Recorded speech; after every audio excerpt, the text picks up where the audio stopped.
우리의 생각이나 또 결심이나 의지가 우리의 말이나 또 행동으로 결국은 열매를 맺게 되는 것이 우리의 보편적인 삶의 과정입니다.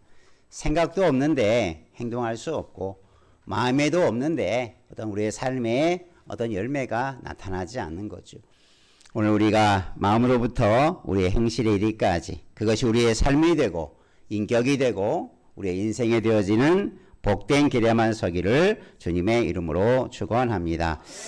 우리가 성경이나 또 우리가 주변의 믿음의 사람들의 모습을 보면 우리가 어떻게 행동해야 되는가, 우리의 행실이 어떠해야 되는가, 참 믿음의 사람이라면 어떤 마음과 어떤 행실들로 우리의 삶이 채워져 가야 되는가, 참 그런 것들에 대해서 많은 도전을 받습니다. 때로는 어떤 귀한 직분이나 위대한 능력이 있어서 어떤 본이 되는 삶도 있지만 때로는 아주 작은 사람 같지만 어린 아이의 모습 속에서도 우리가 본받아야 되고 우리가 따라야 할 그런 삶의 모습들도 많이 발견되기도 합니다. 오늘 우리가 내가 어떤 존재인가를 다시 한번 예수님이 주신 이 산상보훈의 말씀 속에 특히 우리가 예수님께서 우리를 향해서 제자들을 향하여서 너희는 세상의 빛이요 소금이라고 말씀하신 그 말씀을 중심으로 우리가 함께 하나님의 은혜의 말씀 속에 우리가 어떻게 살아갈 것인가를 다시 한번 점검하고 다짐하는 은혜의 시간이 되기를 원합니다. 오늘 제목에 특출난 그리스도인의 삶이라는 제목을 정하였는데 우리 성도는 특출난다는 것은 특별히 뛰어나게 태어난 사람, 뭐 그런 사람을 말하는데 우리가 성도는 세상의 그 누구보다도 특출난 사람인 줄로 믿습니다. 수많은 영혼들 중에서 우리를 택하시고 우리를 부르시고 거듭나게 하셔서 우리를 새 사람 되게 했으니 얼마나 특별한 존재입니까? 우리 한번 옆에 분하고 한번 인사합시다. 우리는 특출난 사람입니다. 예, 그렇게 믿으시길 바랍니다.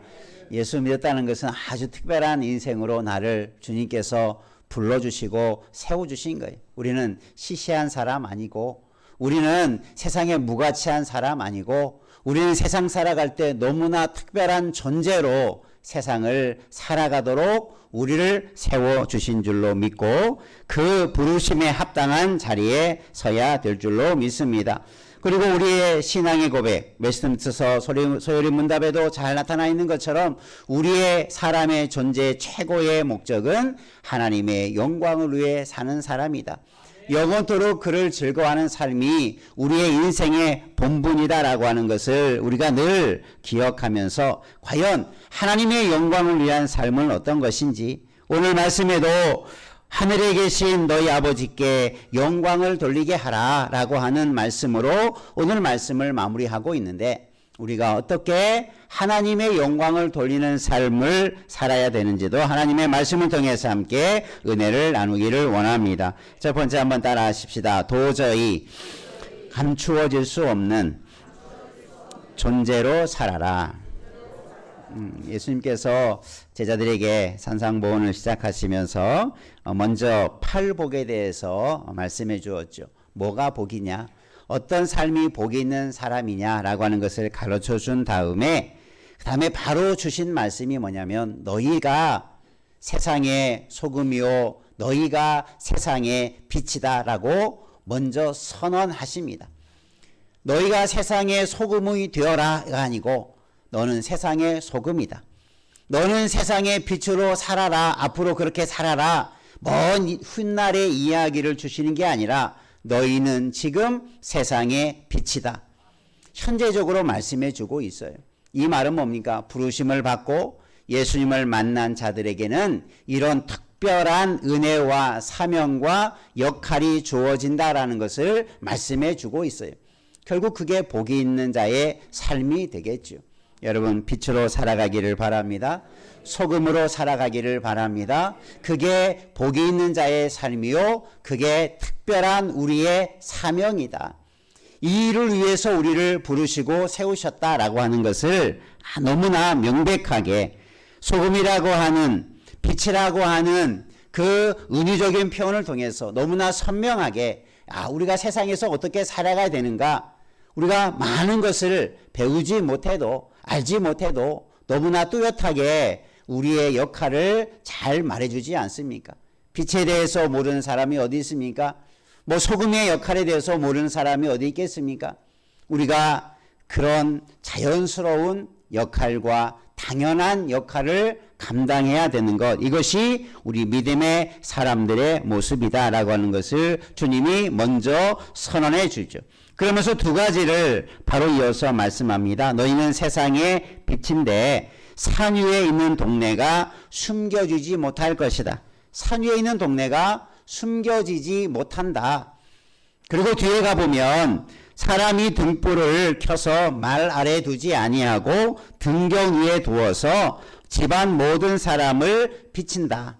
이 두 가지의 이야기는 하나의 것으로, 하나의 주제로 이해할 수 있습니다. 먼저 산 위에 있는 동네가 숨겨지지 못한다.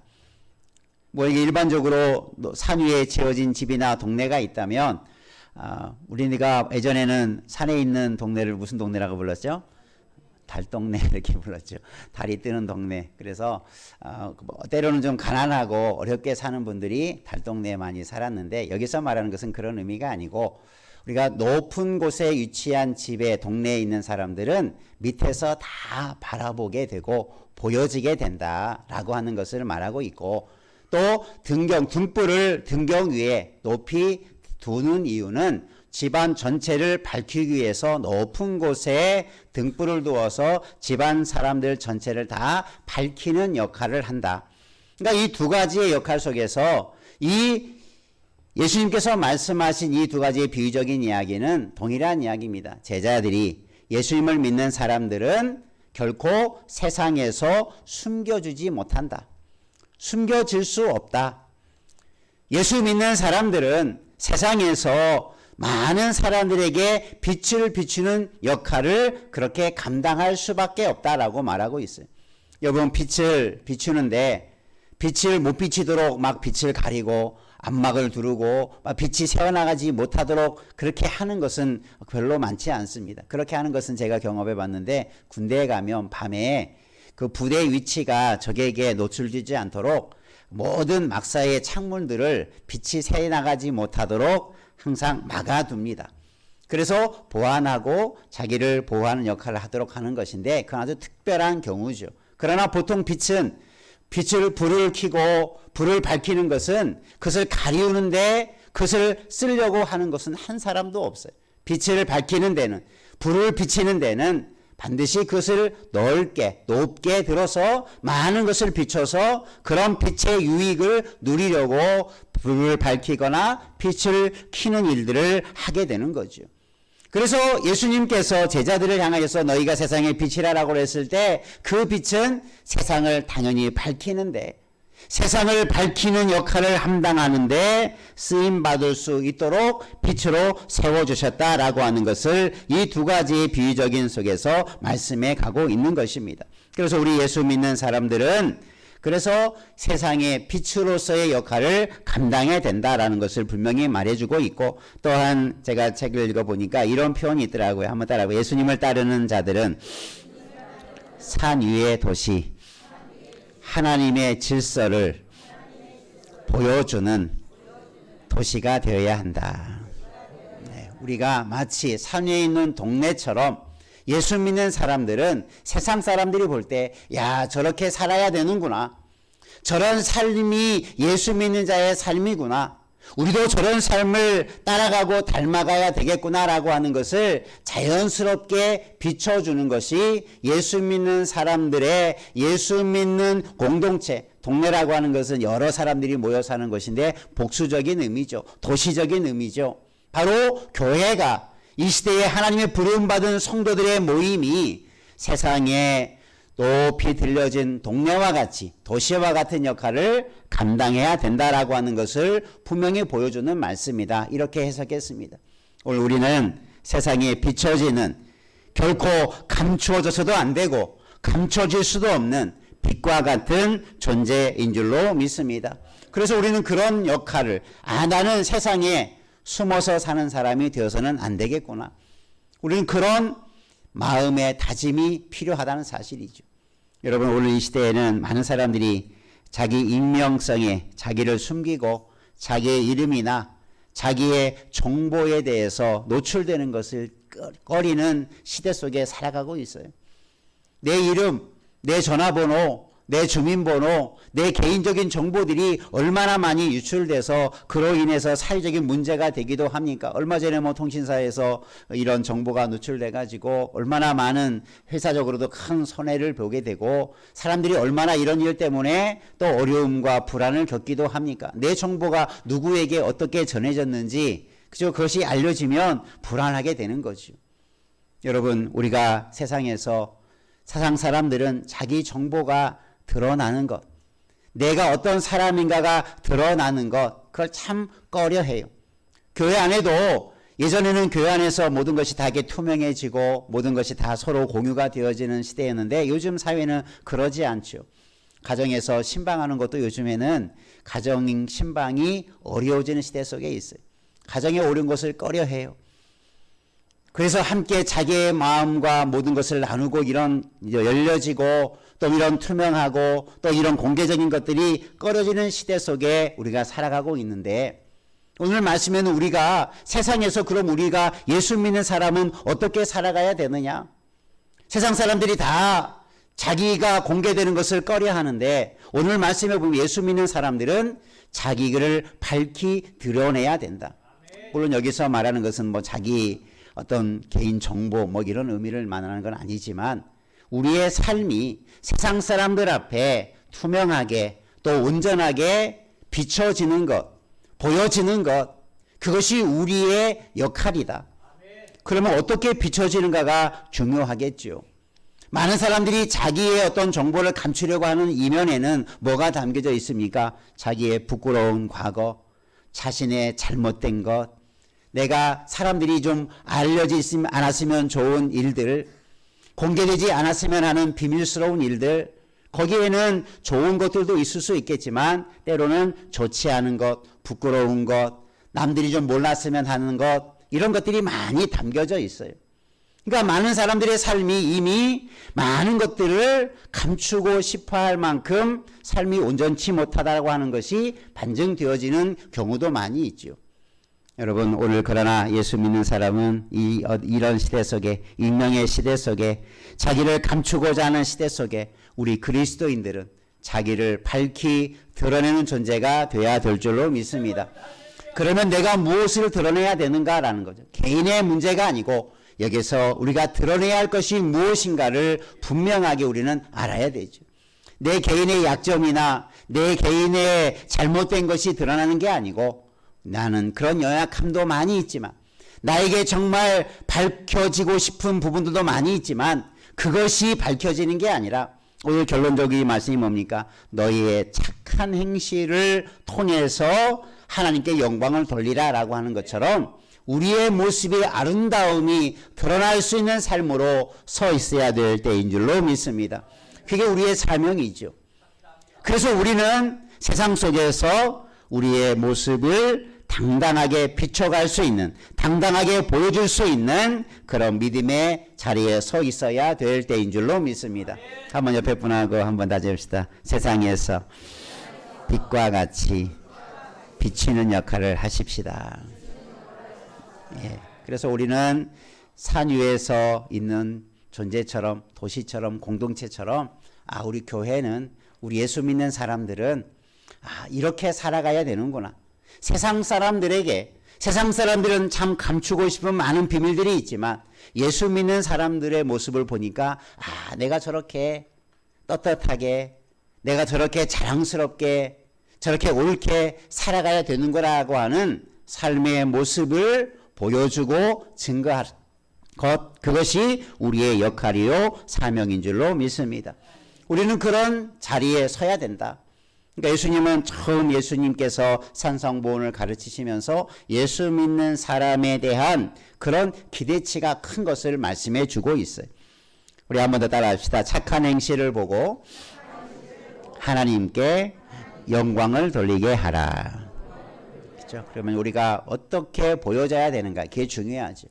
아까 앞에서 말한 것처럼 더러운 것, 자기의 약점, 잘못된 것을 보여주면 그것은 본이 되지 못한 보여지는 것이고 부끄러운 것이 되고 그것은 참 창피한 일이 될 수 있죠. 그런 것을 보여주라는 말이 아니라 착한 행실을 보여주라라고 말씀하고 있는데, 그래서 우리가 보여줘야 할 모습을 말하고 있습니다. 행실이란 말은 한자적으로 행할 행자하고 열매 실자를 씁니다. 우리가 번역할 때 뭐 일반적인 것은 우리가 하는 모든 행위를 나타내는 말인데, 사전적인 것을 보면 실제로 드러나는 행동, 실제적으로 우리가 드러나는 행동을 행실이라고 합니다. 거기에는 거짓이나 상상이 아닌 현실적으로 현재적으로 나타나는 모습을 행실이라고 해요. 그러니까 내가 앞으로 이렇게 살겠다 이런 다짐이 아니라 지금 분명하게 나의 삶 속에 드러나는 행동들이 행실이라는 말로 사용되어지고 있는데, 이 행실들을 보면 거기에 대한 기대치가 있다고 그래요. 여러분, 기대치라는 말 여러분 많이 들어봤죠. 원래 이게 수학적이고 확률적인 용어인데, 예를 들면 어떤 사람이 우리가 뭐 스포츠를 보면 그런 경우가 있죠. 양궁이나 뭐 사격과 같이 어떤 점수로 어떤 그 기록을 통해서 점수로 순위를 결정하는 것을 보면, 그죠? 누가 더 정확하게 관역에 정확하게 쏘고 있느냐, 그것을 점수를 환산하죠.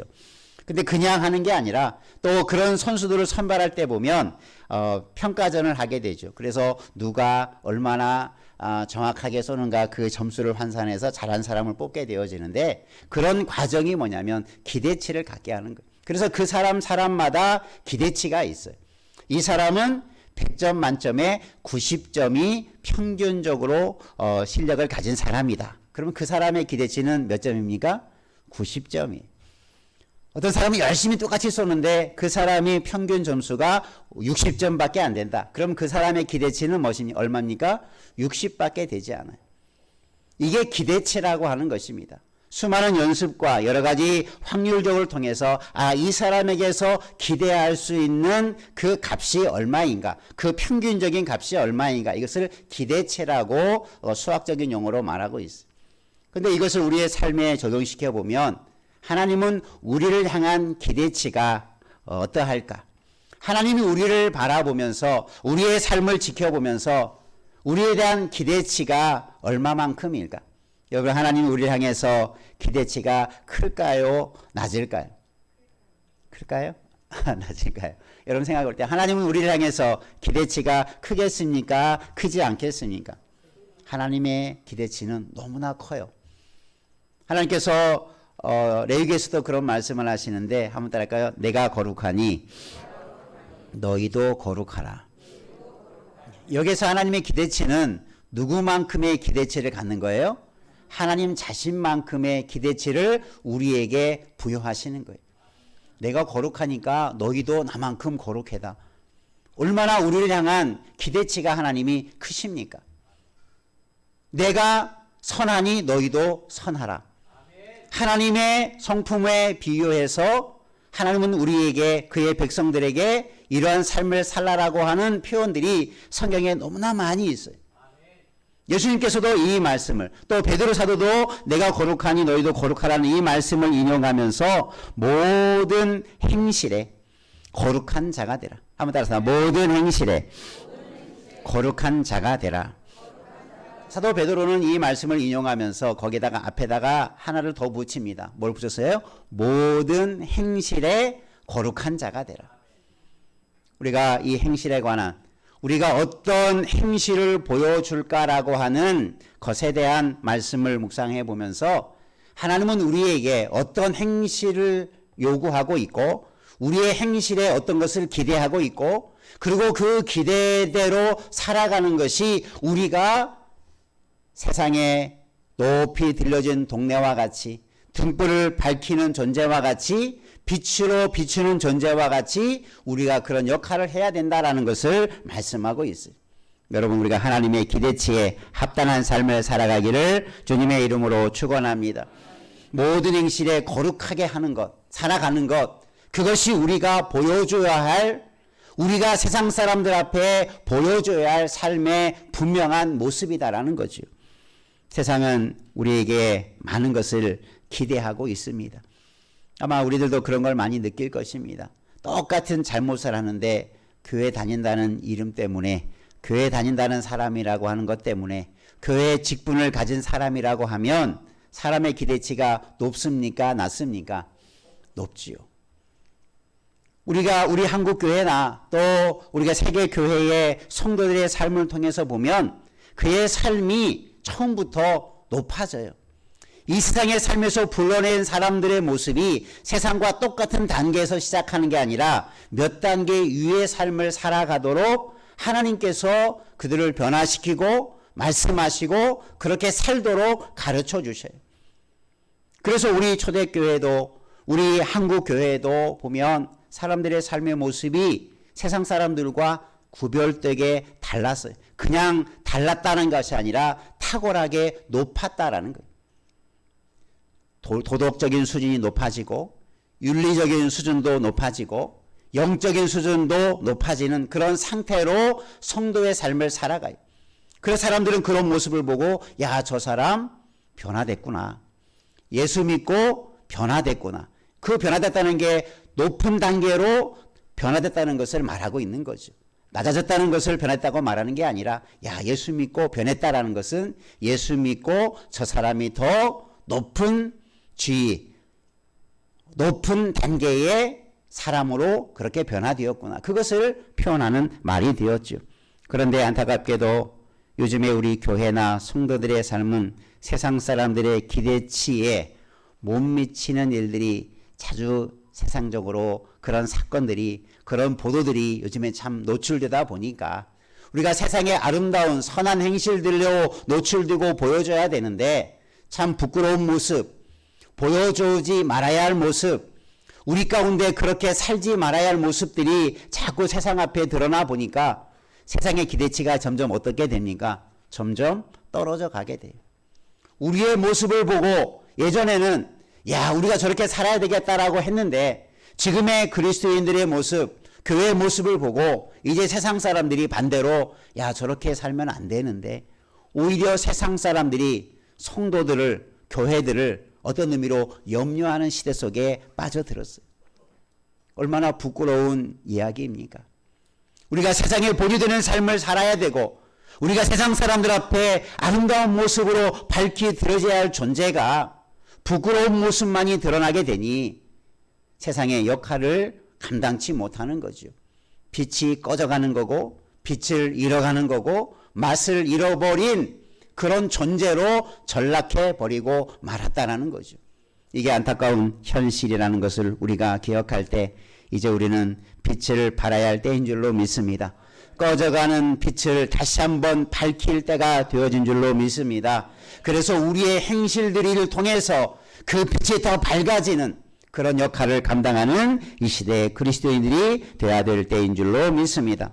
그래서 우리는 더럽고 추한 것을 보여주는 존재가 아니라 아름답고 선하고 복된 것들을 보여줄 수 있는 그런 본래의 빛의 사명을 감당하는 우리 모두 되어야 될 때인 줄로 믿습니다.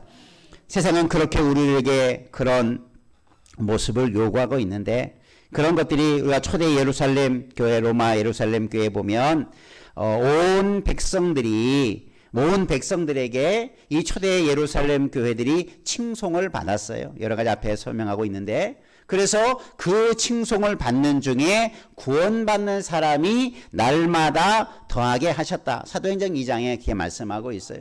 그러니까 사도행전 2장에 보면 초대교회가 성령의 충만함을 받고 저희들이 구제하고 자신의 재산을 서로 나누고 새로운 재산을 팔아서 교회에 바치고 필요한 사람들, 어려운 사람을 도와주고 성전에 모여서 함께 교제하고 새로운 공동체의 모습, 이전에 보지 못했던 새로운 공동체가 교회의 공동체, 예루살렘 교회의 모습들을 볼 때마다 사람들의 모습이 완전히 새롭게 바뀌었는데 그 모습이 어떤 모습이라고 한마디로 말하면 칭송을 받았다. 이건 칭찬을 받는 모습이었다라는 거죠. 한번 옆에 분하고 다시 칭찬받는 사람이 되십시다. 예, 하나님의 칭찬도 중요하지만 여러분이 그런 모습을 통해서 세상의 사람들로부터 칭송받는 자 되기를 바랍니다. 세상 사람들은 내가 예수 믿는 거 다 알잖아요, 이제. 그런데 내 모습을 통해서 칭찬받는 일을 하지 못하면 그 빛이 가리워지는 거예요. 빛의 역할을 지금 하지 못하는 거예요. 어떤 이유가 되었든 우리는 하나님 앞에 선한 행실들로 말미암아 하나님의 영광을 드러내는 자 되기를 주님의 이름으로 축원합니다. 그것이 바로 우리의 행실을 통해서 드러나는 열매가 구원의 열매가 된다. 베드로 사도도 믿지 않는 남편이 아내의 행실로 말미암아 구원함을 받게 될 수도 있다. 그러니 아내를 향하여서 남편에게 순종하라. 순종이 그냥 어쩔 수 없이 당연한 도리로서의 순종이 아니라 그 순종의 선한 행실로 말미암아 믿지 않는 남편이 무엇을 얻을 수 있다고요? 구원을 얻을 수 있다. 이런 분명한 목적을 가지고 이런 분명한 선한 행실의 열매가 있다는 것을 우리가 기억할 때 여러분 우리가 말로만이 아니라 우리가 마음으로만이 아니라 행실 선한 행실들로 아름다운 열매를 맺는 자 되기를 주님의 이름으로 축원합니다. 그래서 이런 착한 행실 거룩한 삶을 통해서 우리는 하나님 앞에 아름다운 영광을 드러내는 존재가 되는 것이죠. 그래서 우리는 먹든지 마시든지 사도 바울은 무엇하든지 다 하나님의 영광을 위해 살아라라고 말씀한 이유가 여기에 있는 거죠. 여러분 우리가 말씀을 다 배웠습니다. 알았습니다. 아주 오래전에 제가 읽었던 책인데 제가 그 독서노트를 이렇게 뒤지다 보니까 이런 제목이 있었던 오래전에 읽었던 책 제목이 기억나더라고요. 한번 따라해 볼까요? 내가 정말 알아야 할 것은 정말 알아야 할 모든 것은 어디에서 배웠겠습니까? 유치원에서 배웠다. 책 제목입니다. 이 말이 뭐냐면 이미 우리는 많은 것을 이미 다 가장 기초적인 원리나 기초적인 모든 것들을 이미 어릴 적부터 초기부터 다 배웠다는 거예요. 그런데 문제는 유치원 때부터 배웠던 것을 어른이 되어도 어떻게 한다는 겁니까? 실천하지 못하는 그리스도인을 향한 하나의 어떤 충격적인 혹은 어떤 그런 권면의 내용이 그 책에 아주 오래된 책이면 한 20여 년 된 것 같은데 그런 책이었어요. 그러니까 많은 이 책이 베스트셀러가 되었어요. 간단한 내용인데 많은 사람들에게 그리스도인들에게 도전을 던져주는 책 제목이었고 실제적으로 그 내용을 돌아보면 야 우리가 얼마나 어떨 때는 내가 모른다 핑계하고 내가 몰랐다라고 말하고 때로는 내가 알면서도 실천하지 못했던 것이 너무나 많았다는 거예요. 어린 꼬마일 때 어린 초신자 때 이미 다 배웠던 것들을 지금까지도 그 수준에 머물러 있다는 사실을 지적하면서 이제 우리는 이미 배우고 익힌 것들을 마음껏 우리가 실천하는 자가 되어야 되고 이게 성숙한 그리스도인이라고 하는 것을 말해주고 있습니다. 우리 모두가 이런 믿음의 성숙한 자 되기를 주님의 이름으로 축원합니다. 그래서 이 역할, 빛의 역할을 잘 감당할 수 있는 그것이 우리의 착한 행실들로 선한 행실들로 드러나게 우리의 삶을 하나님 앞에 드리는 자 되기를 주님의 이름으로 축원합니다.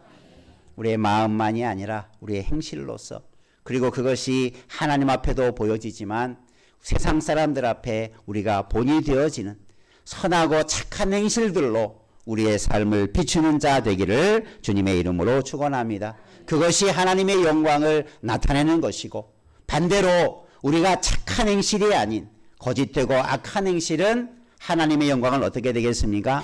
가리는 것이 되겠죠.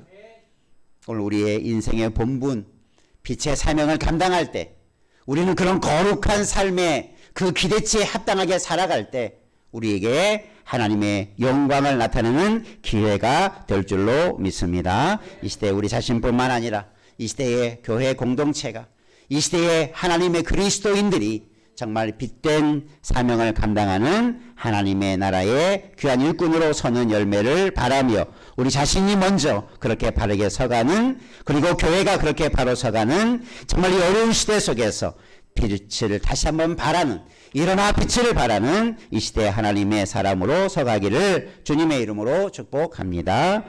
기도하겠습니다. 좋으신 아버지 하나님, 하나님께서 우리에게 너희도